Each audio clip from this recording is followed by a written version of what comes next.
Hello, ako si Des Gavilan. Kayo ay nanonood ng bagong episode ng Newsbreak Beyond the Stories kung saan hihimayin natin ang mga maiinit at mahalagang issue sa Pilipinas. Sa episode na to, pag-uusapan natin ang legislative priorities ni Pangulong Ferdinand Marcos Jr. Inilatag ni Marcos sa kanyang unang State of the Nation address ang mga panukalang batas na isang bigyang prioridad ng Kongreso. Sakto ba sa mga problemang hinaharap ng Pilipinas ang mga batas na isang maipasa? Ano ang posibleng hamon na harapin nito? Sagutin natin ang mga tanong na to kasama si Bea Cupin, ang Rappler reporter who covers the ruling coalition under Marcos. Hi Bea, thank you for joining Hi, me today. hi, Jades. At for sure, magiging frequent guest ka as the main Marcos reporter of this administration. So, yeah. So, yeah, narinig ko yung side yun. Pero bago tayo magsimula, I would like to remind our audience na pwede silang magtanong. Just comment down below and we'll try our best to answer your questions. Bea, first question ko, can you give us a quick assessment of Marcos' first SONA? Particularly siguro yung content, no? What Yeah, surprised you or yung nagpataas ng kilay mo? yeah. No, siguro let's start with the fact na it was the SONA kung saan first time talaga naging malinaw kung ano ba yung vision or yung plano, yung master plan kumbaga ng Marcos administration at ni President Ferdinand Marcos Jr. For the country. Why do I say that? Because medyo sirang plaka na tayo talking about this in the campaign.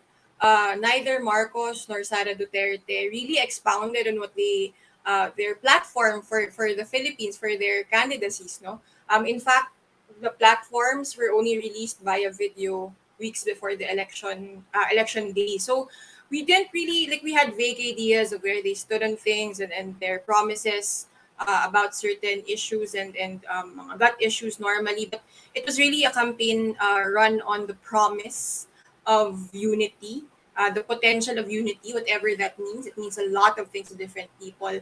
So it was really during the SONA na nagets natin somehow na okay, ito yung gusto niya, ito yung direction of his presidency. And siguro he stuck to 3 points na Mara, our former colleague in Rappler, pointed it out also when we did a recap before ahead of the SONA, no, na parang we talked about this, na he would be highlighting, we expected him to highlight 3 things.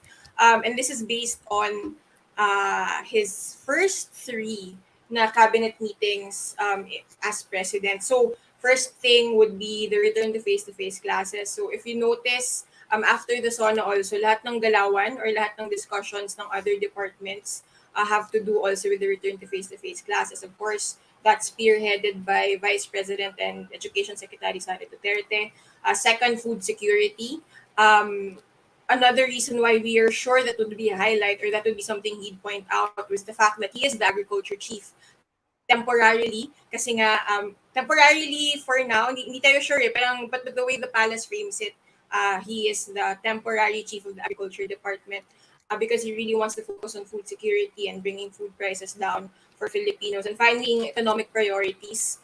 Medyo hinipe nila to sa start na parang hindi muna ilalatag yung buong plano ng Marcos administration kasi it would be expounded on during the SONA. But in effect, yung in-explain ng economic managers, economic team beforehand, yun na din pala yung figures and numbers that. And I'm sure a lot of our viewers who watched the first few minutes of the SONA probably zoned out sa dami ng numbers na the president was rattling off at the very beginning of his State of the Nation address now. Yeah. So yeah, and I think later on, I mean, it was clear during the SONA, but it became more pronounced later on through statements from the economic team or even his the press secretary Trixie Cruz Angeles.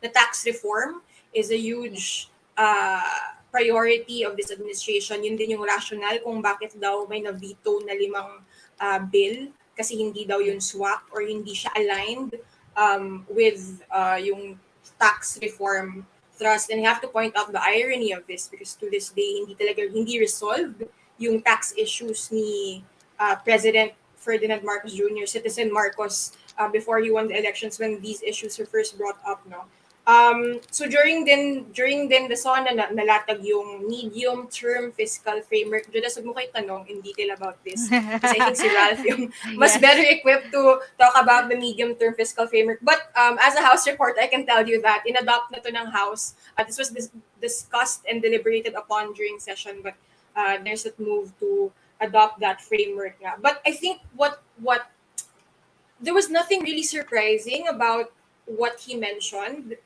But it also was not surprising to realize the things that he did not mention. Not surprising, but I think a little dismaying pa rin for a lot of sectors. So, syempre sobrang familiar si Judas dito. Human rights was not mentioned at all. It wasn't given time of day during the SONA. Peace talks weren't mentioned at all. Walang banggit ng BARM, walang banggit ng kung ano ba yung direction natin sa talks with communist forces naman. Wala ring discussion doon. Walang discussion on the drug war. Of course, it's the bloodiest and most controversial perhaps of the things that he inherits from former President Rodrigo Duterte. Wala ding discussion during the SONA of what's our stand on the ICC. Of course, recently lang din na nalaman natin na okay, parang he's status quo pala, he's sticking to the withdrawal from the ICC. So, more or less yun. I don't think there was anything surprising na talagang, what the hell was that? It was very normie. Mali ata yung word. It was very boring, and I hope people don't understand it as a negative thing per se. But it basically, it was a SONA that you expected an average president to deliver, I suppose. Yeah. Baya sa dulo ng kanyang speech, no, may mga minention siya mga batas na nais niyang mapasa during his term. Pero bago tayo pumunta sa specifics nito na it will be a long discussion on that, can you discuss to us, ano ba itong proseso ng or konsepto ng legislative priorities? Ano ba siya as a concept in the realm of the political scene in the Philippines? Yeah. So maybe some of our viewers are like, and our listeners are like, oh, di ba different branches ng government yan, legislative, executive. They are different branches, different rules apply to those branches, di ba? Budgets, whatever. But we still do expect those branches to work together. And usually in the Philippine context, for maybe people who aren't very familiar with how Philippine politics works, whoever the president is, more often than not, the House is theirs, the Senate is theirs, or a majority of legislators are allied with the president. So, hindi na rin siguro surprising na Congress will be, in theory, cooperative sa mga, in terms of the legislation that the president wants to pass. So, itong legislative priorities is basically, kumbaga, so nilatag niya yung vision during the SONA. Yung legislative priorities, kumbaga yun yung action points, kung paano ba natin makamit itong gusto natin na ganito. So you'll see it in the way that the legislative priorities were listed out. There were 19 bills that he listed out. Nawawala yung kodigo ko. Pero parang swak din doon yung tax reform. He wants to introduce 2 tax packages. Yung mga, parang kumbaga ano siya, execution ng vision that he laid out in during the SONA. So, how does that work exactly? So, meron tayong tinatawag na PLLO. Wala pang na-appoint at dun as of this airing, this recording. So, that's the Presidential Legislative Liaison Office. So, their job is to work with the legislature. Yung technical role nila as defined on their website, they have to make sure that the president's social contract is met. Social contract with the Filipino people. So basically, the president has to do his job and his promise to the Filipino people. So the idea there is for the executive and the legislative to work harmoniously, hopefully to avoid the vetoing of bills. Why don't we want that? Well, on a practical level, kasi diba, it takes so long for a bill to pass. Diba, parang ang daming deliberation sa House, ang daming deliberation sa Senate, and then may bycam pa yan if the 2 chambers don't agree on certain provisions, and then you send it to the president only for it to be vetoed because of provisions that the executive didn't like or is not comfortable with. So ideally, that's why you have the PLLO, to make sure na to avoid those things. So meron yung mga informal na talks na negotiations or discussions na like even at the House level or the Senate level, sabihin na ng Malacanang, oh, we have concerns about this provision because we feel like this might not be potentially delikado siya, unconstitutional ba siya, or things like that. So basically it's the things that the president wants to push via his key allies in both the House and the Senate. Yeah. Alam ko, Bea, pinasadahan mo na kanina yung makeup na legislative priorities niya. Pero, siguro, in a nutshell, just give like a brief description of his legislative priorities as a whole. And do you think, can you expound on what you said na parang it's an implementation of a vision? May mga nakikita ka ba na medyo out of place doon? No, you know what? Honestly, and I won't take credit for this because it was Mara who pointed this out, because Mara has covered several congresses under the previous administration. Sorry, not several, the two congresses. She covered both congresses, the 17th and the 18th. A lot of the priority bills that President Marcos laid out, actually matagal itong pinupush at matagal itong tinatry i-push in the 17th and the 18th Congress. No? Siguro to oversimplify or to narrow down for the benefit of everybody, no, yung theme of the priority legislation. One is definitely tax reform. Parang yun yung lumalabas na major thrust talaga at major goal ng Marcos administration. So you have, and again, that's the reasoning that the press secretary gave in why the president vetoed bills that baka nagtaka kayo, akala ko may PLLO, etc., etc. These bills were passed during the previous administration. So, kaya din may iba na nag-lapse to law naman. Ito yung mga hindi na pinirma ng previous president. And the current President Marcos, didn't sign them either. He just let it lapse into law. So, ano pa ba? So yun. And then another emphasis of the administration is also right-sizing. Critics, including critics in the legislature, have called this, kumbaga, have criticized the term right-sizing and have pointed out na you just really mean to say downsizing, therefore potential loss of jobs within the administration, within the bureaucracy. But in theory, right-sizing should mean eliminating redundancies in the government, which might also say something about the state in which the previous president left the government. But I think that's a whole nother discussion. So basically, it's nothing groundbreaking. But it's really building on previous ideas. Siguro kung isa lang palang bagay na medyo nagulat ako was how the president is becoming more and more familiar in being explicit about taking from ideas of the first President Marcos, his father, the late dictator. Kunwari, yung dati kasi sa campaign, yung parating babanggit nitong we want to build on yung creation of yung mga health center or health institutes, for example, yung Heart Center of the Philippines, ganun. So during the campaign, a lot of his colleagues, specifically yung mga Senate bets, would touch on that. Parang, expand natin to from what the first Marcos president did. Slowly in his presidency, he's become more comfortable making references to these, even making explicit references to his father, no? So one of his pitches talaga, one of his ideas during the SONA was a promise to expand these institutes and centers to make sure that they go beyond Metro Manila. And this is a very populist policy kasi, obviously it makes him popular because he'll be expanding itong mga institutes itong mga centers na to beyond Imperial Manila, quote unquote, but it's also populist. It's also potentially popular for his allies outside Metro Manila, the congressmen, the legislators, the congresswomen, kasi it's kumbaga KPI nila yun, di ba? Nag-deliver kami ng isang regional heart center for our region or our province, etc., etc.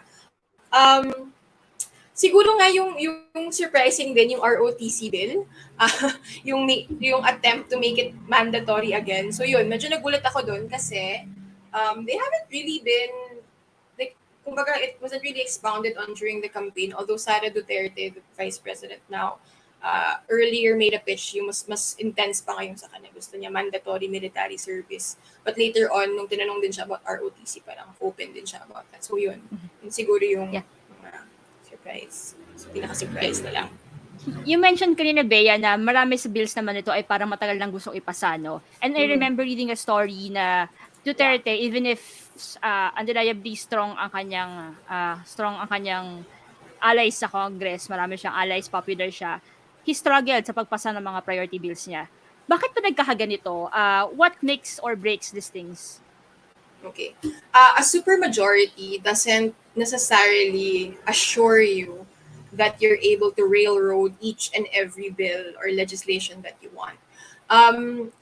Ngayon mas buzzword yung supermajority, but I have to be clear that previous presidents, and not just talking about Duterte, but even the late President Aquino had a supermajority technically, pero hindi ganun ka-hyped up yung term na supermajority siguro nung time na yon. So but and yet Duterte, not all of, I mean, look at federalism, right? Like, it just, nakalimutan na lang siya bigla sa 17th Congress. Parang, di ba, parang sobrang hot niya nung first 3 years, tapos biglang, parang nakalimutan siya together. Parang everyone suddenly forgot na they were pushing for federalism. Anyway, I think that's where the politics of it all comes in.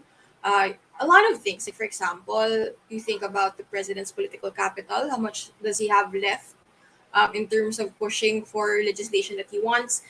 Why is this important? Because syempre you're gonna negotiate with your even your allies. You have to negotiate with them.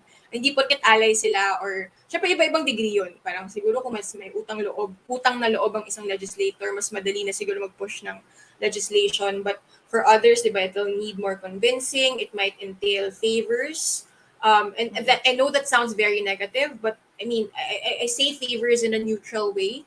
Favors na, sige, we're gonna give this budget to your province or to your city or to your municipality or your district to fund a bridge, a farm to road project. So mga kung quote-unquote parochial concerns na of the legislators. Isang factor din, gaano kagaling yung allies mo, yung leaders mo in Congress. So kaya important to pick an effective House Speaker given na yun, House Speaker, Senate President, given na yun. But you have to think about is your majority leader a broker? Like, will he or she be able to whip the House into order? Kung bagay na hindi, ito yung gagawin natin. Kung ayaw mo ng ganito, and this is the darker sides here of the House, may punishment din involved sometimes. It's not ideal, but it has happened before na if a legislator who is technically part of the majority but doesn't follow through with what the majority wants, they get punished. And the punishment isn't actually very fair if you think about it. Kasi yung nangyayari, minsan yung distrito yung nagsasuffer.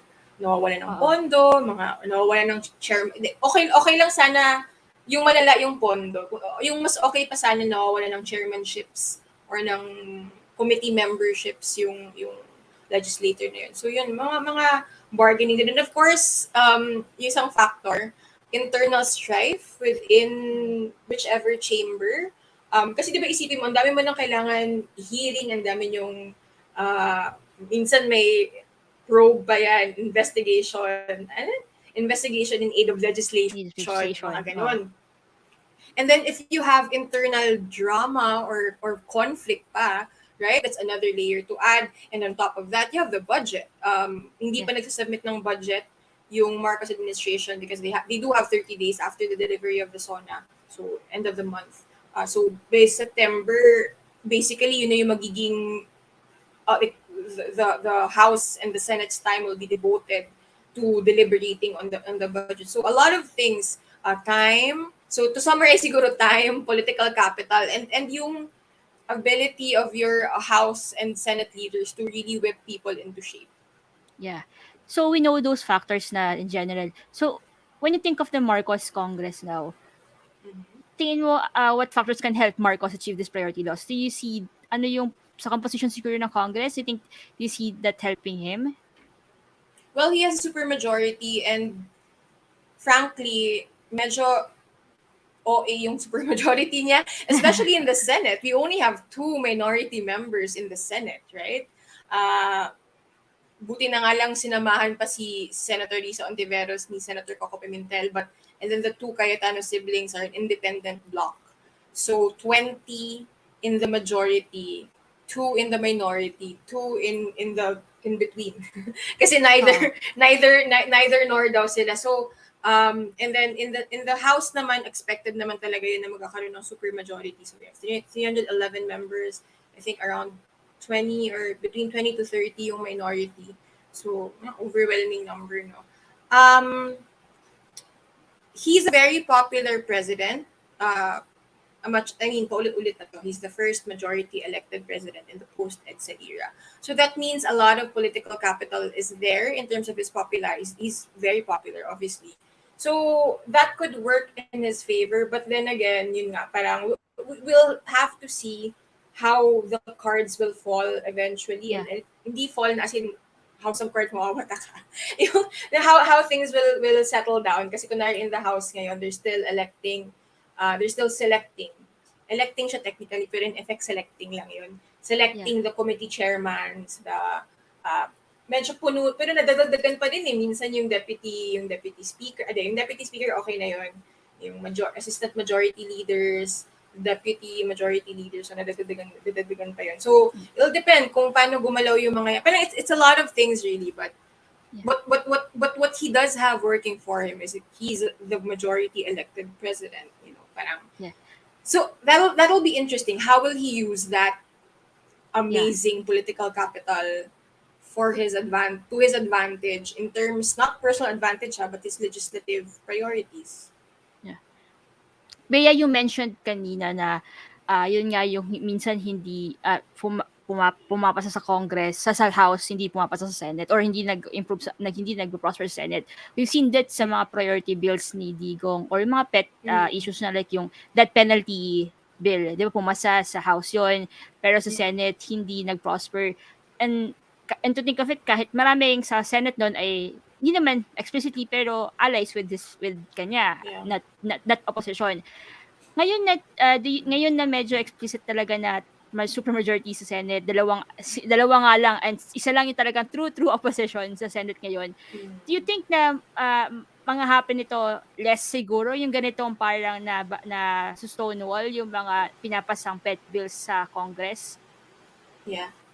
It's hard to speak for or to assume the actions of our senators kasi I think that's one thing that the Senate has going for it. Yung tawag nila hindi naman sure ito nag-originate from the Aquino administration, but I first heard it from the Aquino administration, and maybe because yun yung unang administration that I covered as a reporter. Pero the Senate is a house is a chamber of 24 republics. So, kanya-kanya yan, kumbaga. Kasi they all have national mandates, right? Like, hindi mo pwede silang basta lang na parang, di ba, parang unlike the House na, their constituencies are districts, cities, party, yung specific sectors in the case of party list groups. Ito, national mandate to. So, kumbaga, mas may mandate sila, national mandate ngayon. Mas may mandate sila. Tapos mas may political power in that way because they're a national figure. So, I don't know. We'll see how these senators will react. So far, if you read through their statements here and there, parang wala pa kasi mga serious deliberations masyado. But if you look at their statements, parang they're not all of them are yes men and yes women so far. But we'll see kung paano ba nila gagawin yun. Kasi nga parang if you think about it, even during the Duterte administration, Senator Tito Soto, the Senate President, was a close ally of the President, and yet he protected the institution several times and went against the President also several times. So, tignan natin kung ano bang galawan ng Senate under the 19th Congress. Yeah. And let's go back to the House composition, Bea. You have the House Speaker, his cousin, yung anak niya may posisyon, and then labas dyan, andyan si ate na sa Senado. Is this something you've seen before? What can this reality bring to the table in terms of Congress relationship with Marcos? Yeah. I can't say for sure if we've seen this before because I've only been a reporter for three Congresses pa lang. Kala mo tagal na. Oo, hindi. Sorry. Mali. Na-cover ko pa yung 16th in passing. under President Aquino. Yung dulo lang. Pero medyo nakakawindang siya isipin kasi nga you have relatives. In fact, they share the same name. Ferdinand Marcos, Ferdinand Martin Romualdez, Ferdinand Alexander Marcos, having key positions in government, the president, the House Speaker, the senior deputy majority floor leader is the son of the president. And to add to that, yung wife naman ni Speaker Romualdez, si Yeda Romualdez, is the chairperson of the Committee on Accounts. Yun yung may hawak ng budget basically ng House. So powerful post din yun. And on top of the fact na it holds the budget of the House, yung leadership kasi ng House, they have yung term ng House rules, they have vote and voice in all committees. So that means pwede silang kumuda in any committee, pwede silang bumoto in any committee. So imagine the power that you hold. And on top of that, I believe si TUCP Representative Mendoza is apparently a relative also of Congresswoman Yeda Romualdez. He also is he's a deputy speaker, I believe. So medyo siya, kumbaga all out, like talagang our relatives will hold key posts in the House of Representatives. I wouldn't count necessarily Senator Amy Marcos as a parang kumbaga automatic, kumbaga parang it doesn't, kasi parang if you look at it, kunwari yung unang na-veto ni President Marcos was a bill that Senator Amy pushed for in the House, right? So may mga ganun. And then if you see also nung sa Abra, nung anong tawag nito, nung briefing for the disaster, parang naisingit ni Senator Amy doon yung mga key legislation na gusto niya rin i-push. Kunwari, yung belief niya na hindi tama or parang hindi na necessary na gumawa ng Department of Disaster Resilience and instead, empower na lang daw yung NDRMC, which is salungat sa pronouncement naman ni President Marcos literally the day before during a press conference. So, but on top of the Marcos dynasty and their presence in both chambers of Congress, also think about the other dynasties present in both chambers. Yung House naman ever since talagang it's the House of the dynasties. I mean, talaga you see, di ba, parang father passing on to the daughter, siblings, grandparents to their apos passing on. Tumakbo naman. I mean, hindi naman siya literal na pinasa yung trono, pero that's where the dynasties thrive. But we also see dynasties creeping into this, not creeping, but like emerging in the Senate, right? Like you have the independent Cayetano block, and they're the Cayetano block as their brother and sister having an independent block in the Senate. And then you also have the two sons of the former President Erap. They're both in the majority. Kamuntika na rin magkaroon ng father-daughter tandem sa Senate in the person of Vice President Binay and Senator Nancy Binay, but the senator didn't make, the former Vice President didn't make it into, and then there's the Tulfos also. Marami sila, tatlo sila. Dalawa sila sa House, and then of course you have Senator Tulfo, and of course you have Secretary Tulfo. So, more than just the Marcos dynasty, mantayin din natin yung dami ng dynasties and how this might eliminate the checks and balances that the different branches are supposed to give each other. What led to this, Bea? I remember you talking about this previous news. Ang hirap naman ang tanong na yun. Yeah. Pero parang you tackled this sa previous news break chats eh. What led to this? Bakit we have the national... parang further na-legitimize ang political dynasties. Well, I think one factor is that, I mean, under Duterte, I mean, this isn't just my original idea, but this is also like inputs from political scientists and analysts na parang he did empower them during his 6 years. Very, di ba, parang he if they followed what he wanted to do, parang may kumbaga, do what I want and I'll help you in that way, and I guess that also helped the dynasties flourish. Syempre parang itong parang it would be amiss to think about to say na parang dahil kay President Marcos to, this is absolutely parang a legacy of President Duterte. So yeah, I don't know paano bang deeper. So maglabas tayo ng research about dynasties and how they affect Google our nyo na lang. democracy. Yeah. Bea, this was supposed to be my last question, pero isisingit ko na lang sa ano. Pero, do you think we will see the same infighting, chaotic incidents na nangyari sa House under Duterte, ngayong under Marcos? Remember, yung sa Cayetano, Velasco, Gulo, do you think it will happen under Marcos? Well, the critics of the Marcos administration certainly hope so. No. But I think what the joking aside, is yun yung isipin natin. This is a fantastic alliance in that all the powers that could possibly find something in common with each other came together, right? So you have Lakas CMD is now emerging to be will be the ruling party in the House, although not in numbers, but the House Speaker is Lakas CMD. You have PFP also, and then the usuals na NUP is there, NP is there. So, but beyond the parties, kasi alam naman natin weak yung party system sa Philippines, Yeah. ano lang sila, vehicles lang sila for personalities, no? Pero isipin mo yung Unity Alliance, di ba? Sino yung mga personalities that it brought together? Gloria Macapagal Arroyo, the Romualdez clan, the Marcoses, the Dutertes, the Estradas are part of the Unity Alliance. So, what am I trying to say?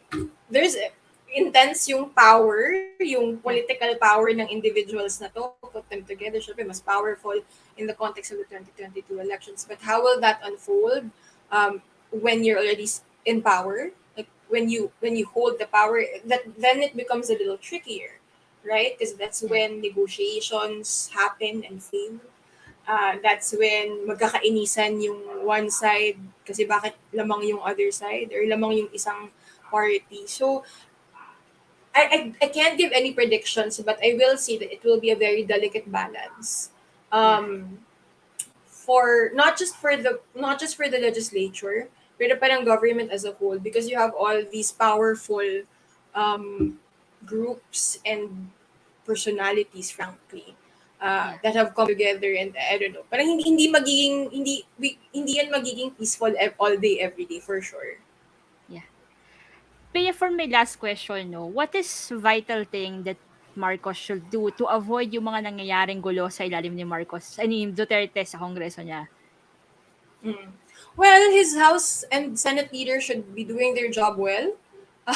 As in, they have to whip them into shape, and that sounds very bad. But I mean, like, kailangan, like, Speaker Romualdez and Senate President Zubiri absolutely have to be on top of it all the time. Parang, di ba, kung may mga ugong-ugong, yung mga congressmen or congresswomen react appropriately. Meron akong source dati who joke na nung congressman siya many years ago. Hindi pa tayo journalists, Judes. Actually, hindi ko alam kung buhay na tayo nun. Pero yung joke niya, yung speaker at that time, hindi ko napapangalanan. Parang meron siyang tatlong tauhan, meron siyang goons, meron siyang brains. May isa pa eh.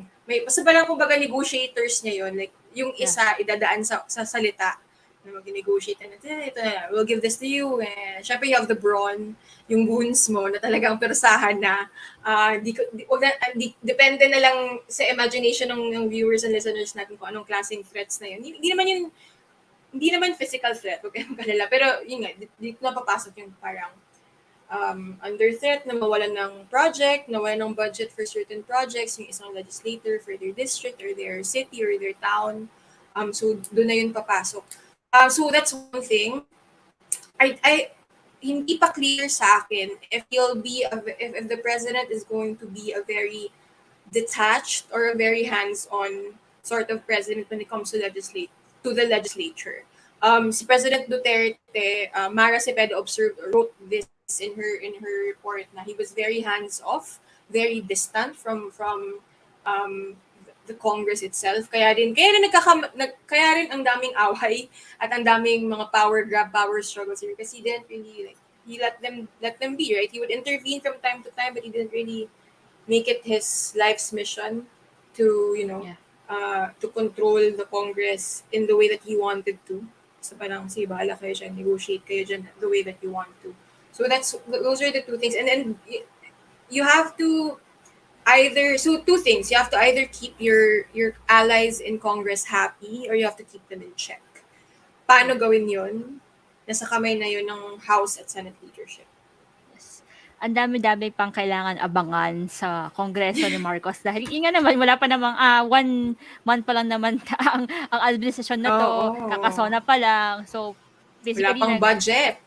Yan, yun sa budget, inaabangan ko yung budget deliberations pa, baka may magkagulo din. Pero marami na rin na-discuss si Bea sa konsepto ng legislative priorities, sa composition ng Congress, especially itong very crazy thing na ang dami-daming, not just the Marcos dynasties in Congress, but also different dynasties on their own, especially sa Senate na magkapatid, mag-ina, at kung ano pang form ng dynasties. Kung gusto nyo kaming samahan sa aming discussion pa tungkol dito at sa ibang issue sa Pilipinas, pwede kayo sumali sa Facebook group ng Rappler. Sa Facebook, saan pa nga ba? Pangalan nito ay Rappler Room. Makikita nyo ang link sa comment section at sa screen natin ngayon. Click nyo lang yan at sumali kayo para sumali pa sa maraming discussion social media. Maraming salamat, Bea, for joining me today. At alam ko, sasamahan mo pa ako sa marami pang episodes. Dahil may choice ba ako? Wala kang choice basically dahil ikaw ang Marcos supporter natin. Okay. At for sure, sabi mo kanina, marami pang events na mag-unfold, marami pang possible in fighting kung hindi nga ma-keep in check ng mga House leaders, Congress leaders ang kanilang mga kabaro. And for our viewers, thank you for watching. Kung gusto nyo sundan ng issue na to, huwag kalimutan na palagi bisitahin ang Rappler website. Don't forget to also like and subscribe sa YouTube ng Rappler, pati na rin sa aming social media accounts tulad ng Facebook at Twitter.